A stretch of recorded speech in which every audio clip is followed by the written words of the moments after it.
If we look at the flexible ENT scopes are being used, they go to either the SPD in an AER or they're being soaked in chemicals. And sometimes the turnaround time of these flexible ENT scopes or TE probes is somewhere between 2 or 3 hours. And we can reduce that to just 1 minute.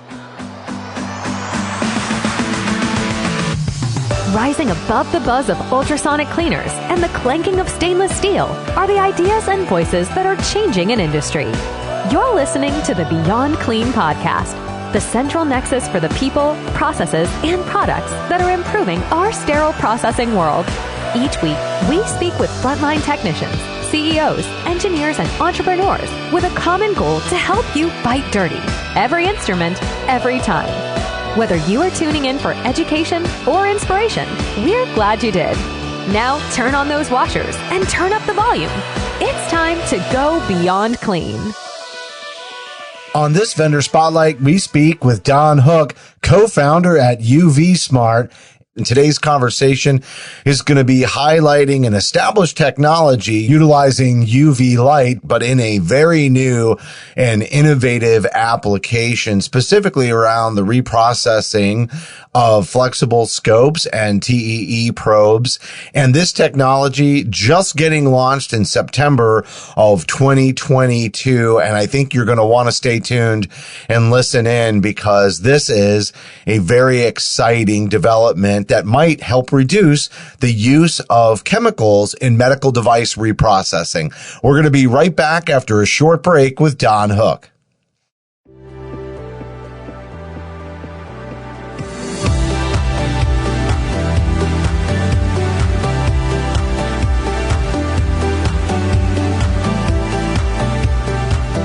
From the 17 studios, you're listening to Beyond Clean, the global voice of sterile processing.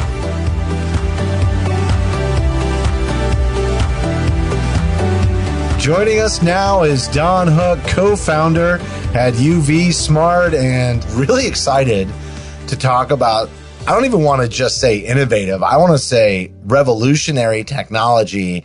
What we're going to talk about, people are familiar to some extent, but not this application of the technology. And people are going to have so many questions. I'm going to have a lot of questions, Daan, but I know that you've got a lot of energy for this and it has the ability to really change the way we do things in the industry. So thank you so much for coming on the show today to talk about UV Smart and the great work that y'all are doing.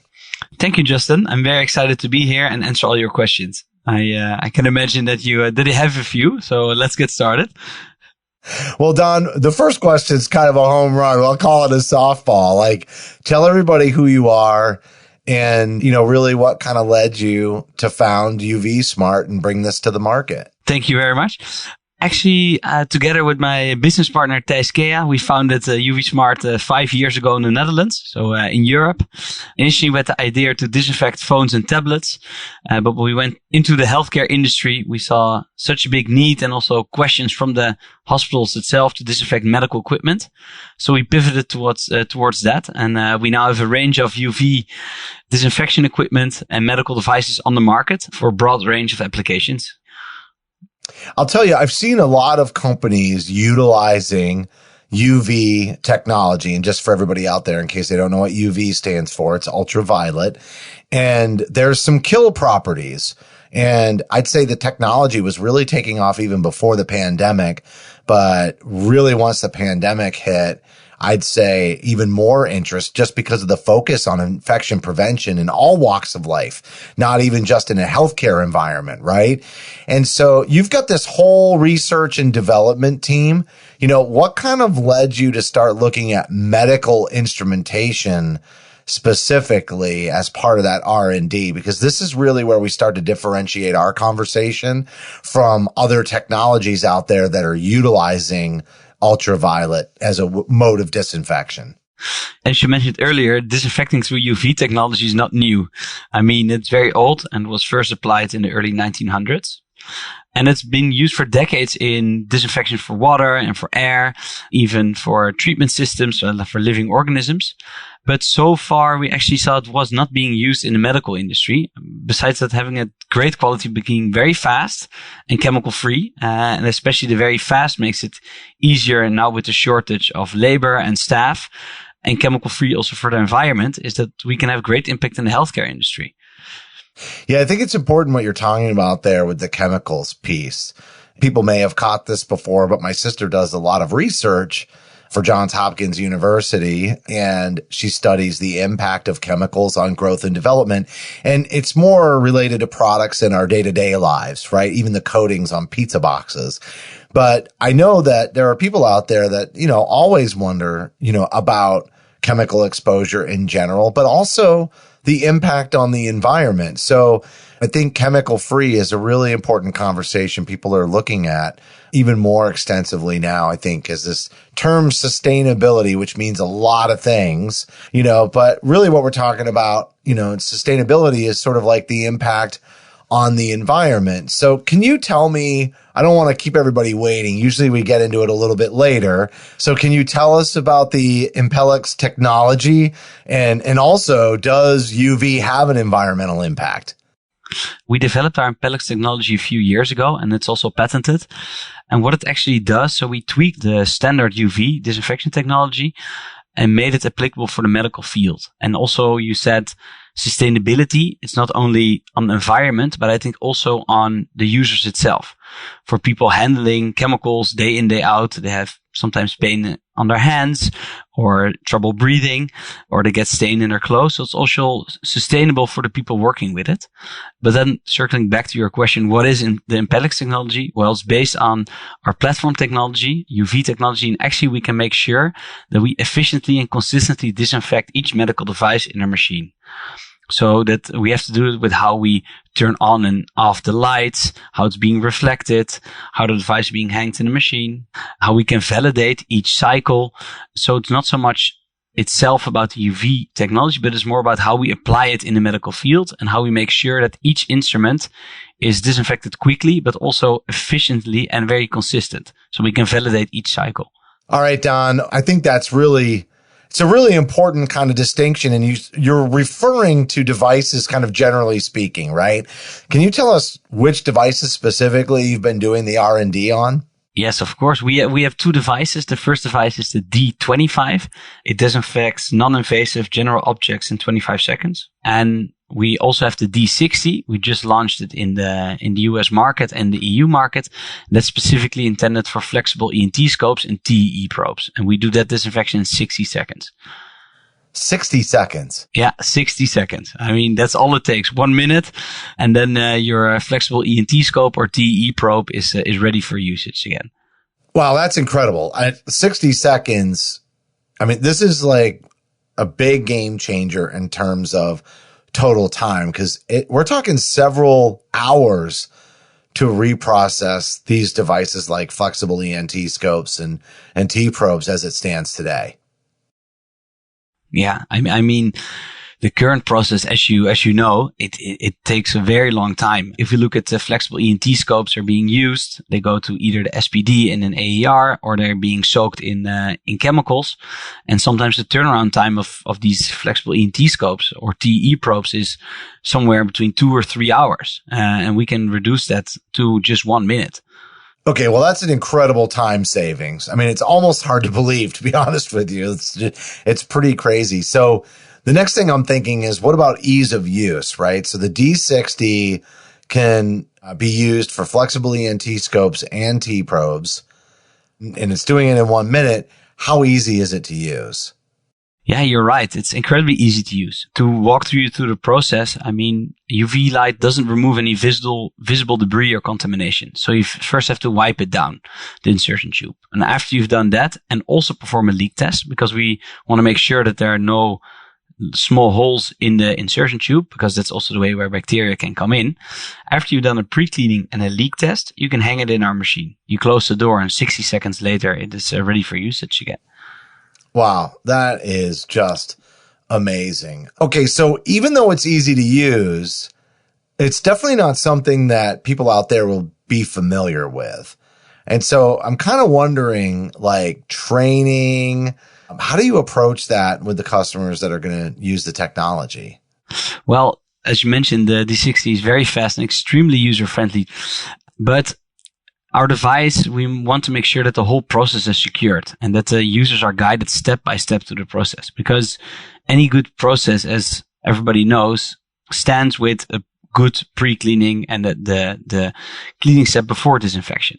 So in our machine, users are actually forced to do the pre-cleaning according to the protocol and then perform the leak test and then run a full 60-second disinfection cycle.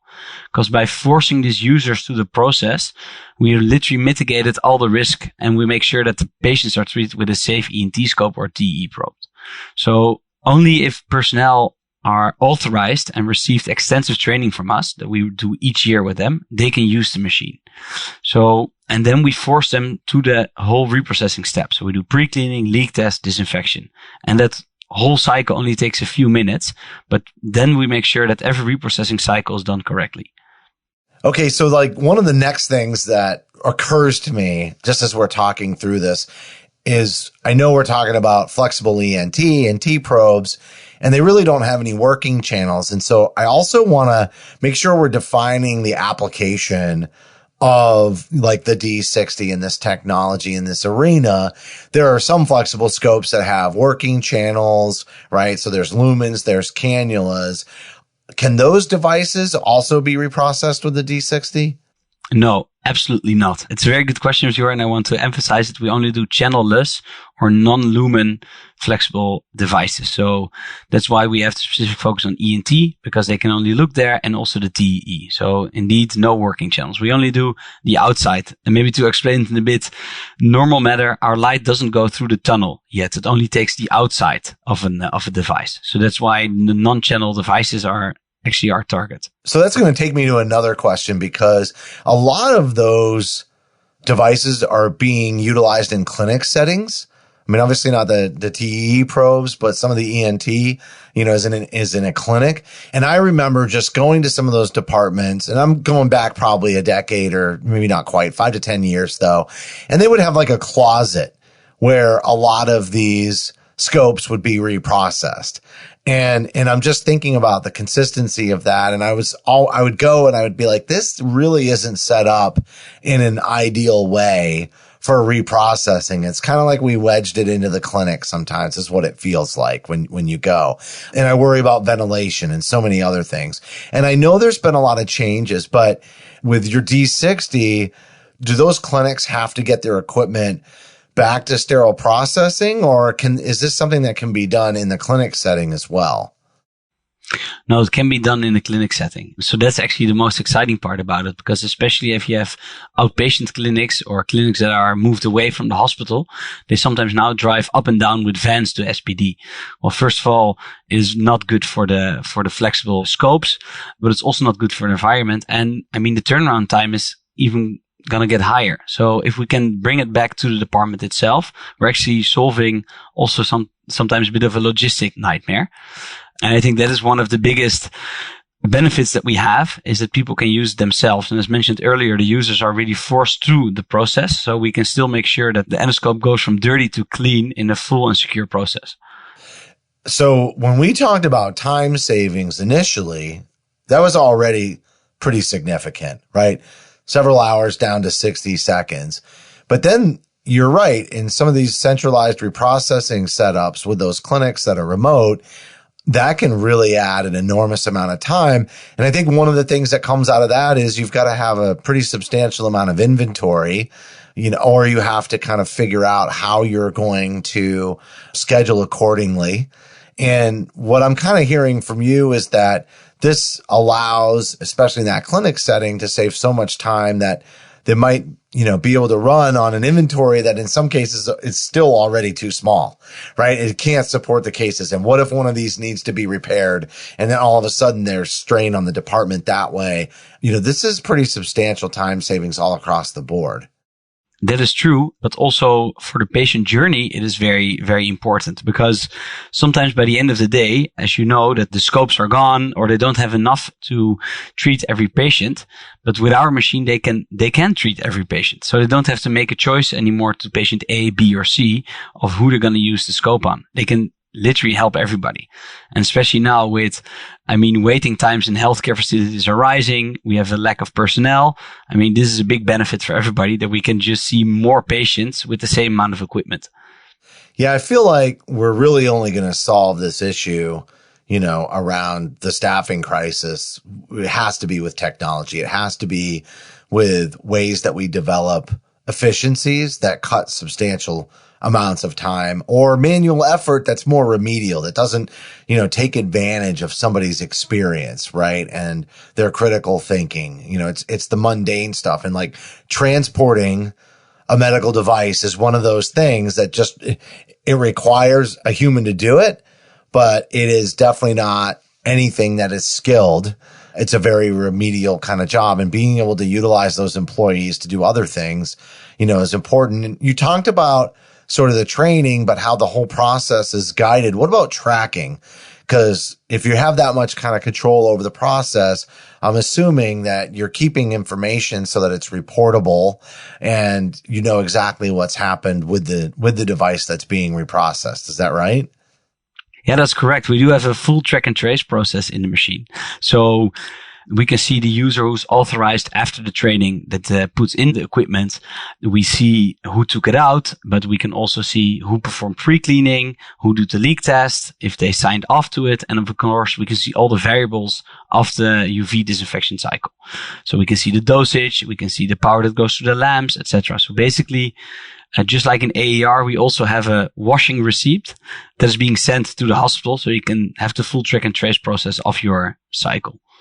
The other thing that occurs to me kind of going back to that clinic setting is I think one of the reasons we wind up in these closets sometimes for reprocessing those scopes and probes is also because, you've got to have a certain amount of ventilation. It's really hard to kind of find a place to set all that up. And especially if you were to do anything that was kind of automated, finding a place that has access to all the resources, like ventilation and it's, et cetera, is kind of sometimes a challenge.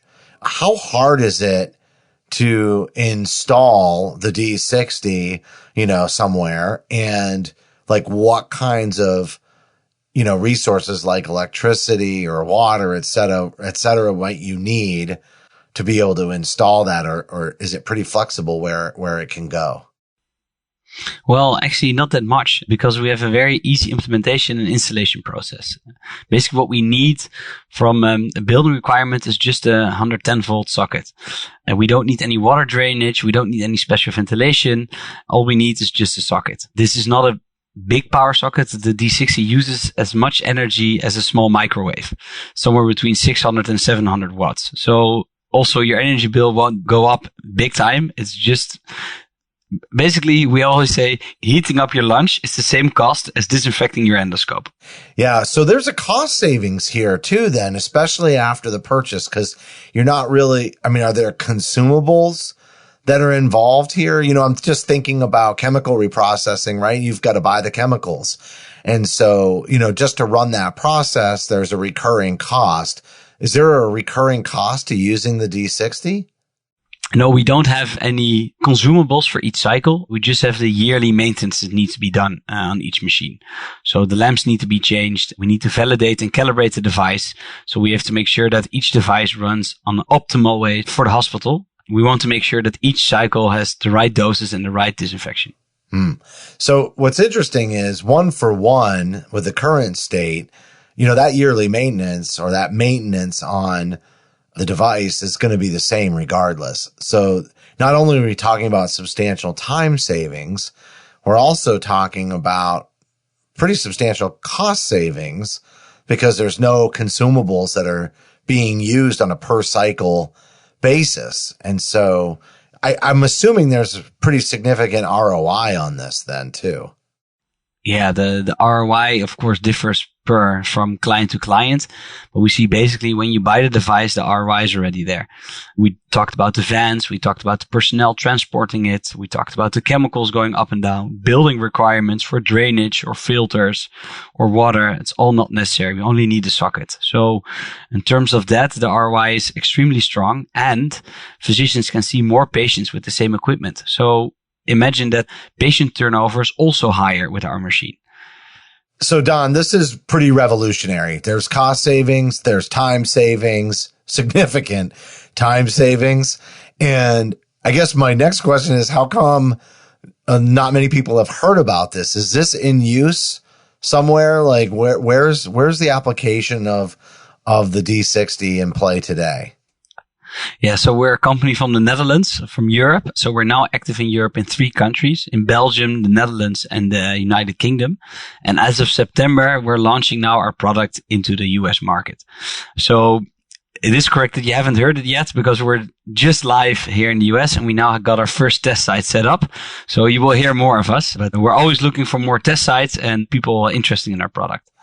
Yeah, I think that's great that you're launching. And so we're going to hear from some of the users, from overseas, but having just launched in the United States, it's kind of a different market here, right? Like it's not the same as it is in the UK and other areas of the world. And so I'm just wondering, like, how much work have you done already with the manufacturers for the equipment that you're going to be disinfecting in the D60? Like, are they on board, and how's that gone? Yeah, good question. We did a lot of work with them because we always want to work together with the standard, and that basically we do that for our clients, because every client asks, what's happening with my scope when I hang it in the machine? So we've done material compatibility testing with all major brands such as Pentax, Xyan, Karl Storz. And basically what we did thousands and thousands of cycles in our machine, and then we sent back the scopes to the manufacturers and we got approval from them. Actually, all the suppliers and manufacturers were very surprised of the results, because compared to chemical, the D60 doesn't damage the scopes and probes at all. They first thought that they were still brand new, but it was not the case. We did thousands and thousands of cycles. So that was fun. Yeah. And you did those thousands and thousands of cycles in a fraction of the time.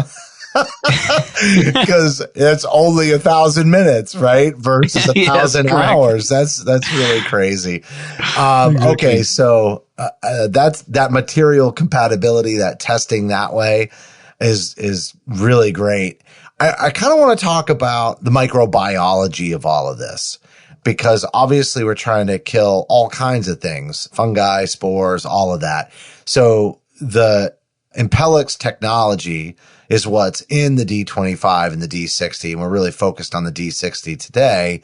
But what does that kill? Like, how comprehensive is it? And there's a difference between bacteria and viruses too. And, we have all been thinking about bacteria and SPD, but, I think COVID made people really start thinking about viruses too. You're totally right. And we disinfect scopes and probes that go inside the human body. So we have to have the full claim. So meaning in our claim is that we are bactericidal, fungicidal, yeasticidal, sporicidal, virucidal, and also mycobacteria. So we have the full range and we kill everything. So that makes it also very attractive to hospitals compared to sometimes wipes or chemicals.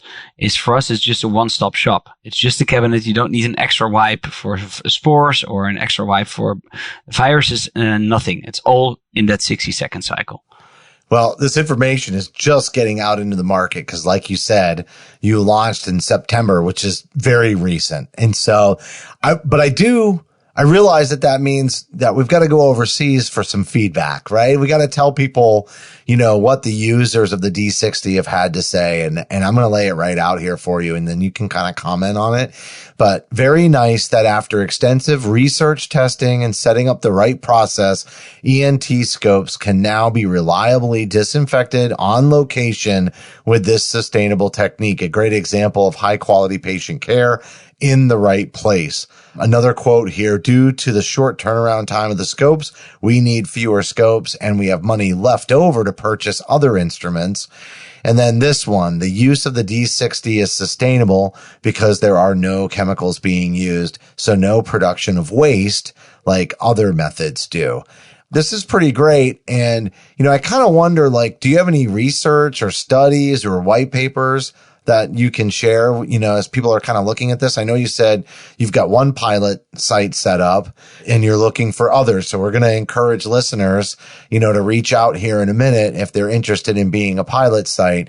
But, what kind of studies and information do you have that kind of back up the statements I just read? Well, we've done a lot of research in the Netherlands, in Germany, and in Belgium. And actually, we have a peer-reviewed study from Marburg in Germany that's being published. The pilot site that you just said is NYU, and we expect to have the results by the end of November. And we also just finished a multi-center study in the Netherlands in 5 centers comparing the D60 to an AER. And those results are being published in November as well. So we have a lot of clinical data coming up. Of course, we shared it already with the people who must know it, but it's very promising. Well, it was kind of a leading question because we're going to have bonus content for everybody. The case study and the white paper are going to be downloadable if you go to our smartphone app for iPhone or Android. You just got to go into the episode and click on the gift box to be able to download those. I do want to point everybody to your website too, uv-smart.com/beyondclean. So uv- like the minus sign, smart.com/beyondclean. You'll be able to sign up for a free real life demo. And, Daan, why don't you just tell everybody, kind of leaping off of that, how committed you are to launching this in the United States? Yeah, we are. And we are very excited that we can offer this to your listeners because we have a unique and no obligation launch program in place for the first 25 clients. So in other words, we'll ship one of our devices to your locations at no cost so you can test it and compare it for yourself. And we're already in discussion with several ENT clinics and we only have a few spots left in the program, but I'm very excited for this. And I think we're going to see great results in the US market as well as we've done in Europe. Well, if you want to reserve a spot while they're still there, you can get in touch by sending an email to info@uv-smart.com. And again, I want to point everybody back to the website, uv-smart.com/beyondclean. And make sure you're following them on LinkedIn because there's going to be a lot of developments here coming up in the next few months. And especially like you said, Daan, about November with the stateside research results. I think that's very exciting. And the time savings seriously will revolutionize the industry. So again, follow them on LinkedIn and there you will find all the latest updates about UVC disinfection and get success stories, not only here in the States, but as you just mentioned, the multi-center study that's going to be published this year. This is great stuff. Daan, is there anything that you want to add? Because I think people are absolutely going to be keeping an eye on your technology and the progress of UV Smart. Well, contact us for more information. And as said before, we have a few spots left in our launch program. So that is very exciting. And I think one more is that we also have accredited CE certified education about UV-based technology for disinfection in the healthcare sector. So if you want to learn more, please keep an eye out for the Beyond Clean website because you can get your CE points there. All right, Daan, great job. Not only just, talking through this technology, but really trying to bring the industry forward in terms of efficiency, because I can just tell you it's much needed. And there are some existing challenges that have been out there, not only in terms of staffing, but also just the management of clinics, especially as these health systems get larger and larger, so finding ways to be more efficient and consistent and reliable. Like I like the way that the steps in the process are somewhat self-guided and controlled, because that means it's easier to train, but you really have taken it a whole another step further. If somebody goes to use the machine and they haven't been trained, I'm assuming the machine can just, stop that process from moving forward as well. And so I think the controls are in place to really help manage some of this reprocessing remotely without putting an even larger lift on SPD to manage those remote settings. True. Yeah. And I think as you mentioned before, we also have the coming years. I think now 1 in 6 people working in the healthcare sector. And if we go like this, 1 in 4 people will work in the healthcare sector. And that's unsustainable. And the healthcare sector is becoming too expensive. So if we can save time and lower cost, I mean, I think that's what we should work towards too as an industry. Couldn't agree more, Daan. Thank you so much for coming on the show. Thank you, Justin. And please reach out to us if you have any questions.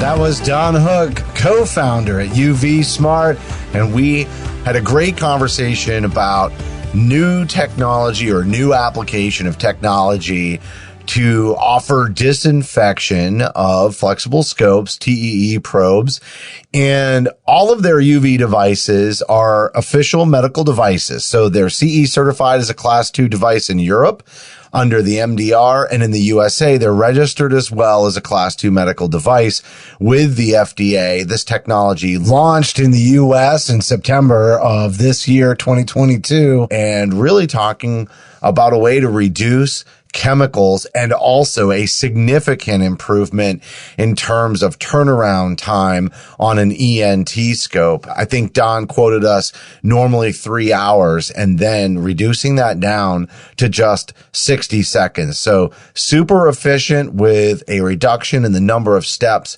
and turnaround time. I think that's just incredible. We do have a study that's going to be attached as bonus content as well as a white paper. So make sure you take a look at that. And as Daan mentioned, they have a great commitment to the U.S. market. So they have a unique no obligation launch program in place for the first 25 clients. They've got 12 spots left. Really good stuff there. Visit their website, uv-smart.com/beyondclean to sign up for a free real life demo. That's amazing. Also, you can find them on LinkedIn. Just look up UV Smart, and there you'll find all kinds of updates as this U.S. launch continues. You can also reach out to them by sending an email to info@uv-smart.com. Again, the website, uv-smart.com/beyondclean will get you through, or an email, info@uvsmart.com. And that's going to do it for this vendor spotlight. But as a reminder, you can help support Beyond Clean by downloading our smartphone app for iPhone or Android. And there you'll be able to get bonus content like you are for this episode. Just click on the episode, find the icon of the gift box, click on that, and you'll be able to review the case study and the white paper from today and all kinds of bonus content from previous episodes. But if you don't want to download our smartphone app, you certainly can subscribe on Apple, Amazon, or Google Podcasts. If you're not using any of those, you can also find us on Stitcher, iHeartRadio, or Spotify. And honestly, you can find us on pretty much any podcast application. So simply search for Beyond Clean on your favorite. While you're there, we'd really appreciate a rating and a review because your feedback is important to the show. And as we always say, you can send us an email to info@beyondclean.net with any kinds of recommendations for future topics, season themes, guests, or just general feedback for the show. We'd love to hear from you. Thank you for listening to this vendor spotlight on Beyond Clean.